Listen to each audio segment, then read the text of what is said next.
gather at the 2017 National Constitutional Convention, coming from all points of the southern sky, make this statement from our heart.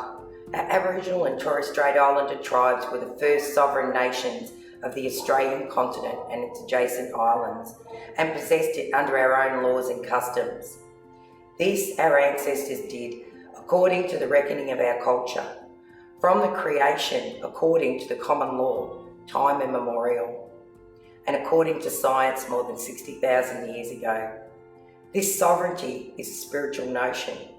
The ancestral ties between the land or Mother Nature and the Aboriginal and Torres Strait Islander people who were born therefrom and remain attached thereto, and must one day return thither to be united with our ancestors. This link is the basis of our ownership of the soil, or better, of our sovereignty. It has never been ceded or extinguished and coexists with the sovereignty of the Crown. How could it be otherwise? That people possessed a land for 60 millennia and this sacred link disappear from world history in merely the last 200 years? With substantive constitutional change and structural reform, we believe this ancient sovereignty can shine through as a fuller expression of Australia's nationhood. Proportionately, we are the most incarcerated people on the planet. We are not an innately criminal people. Our children are alienated from their families at unprecedented rates. This cannot be because we have no love for them. And our youth language in detention in obscene numbers. They should be our hope for the future. These dimensions of our crises tell plainly the structural nature of our problem.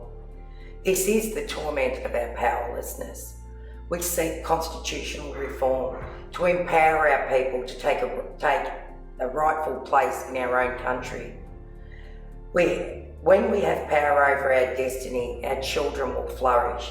They will walk in two worlds, and their culture will be a gift to their country. We call for the establishment of a First Nations voice enshrined in the Constitution. A Makarrata is the culmination of our agenda, the coming together after a struggle.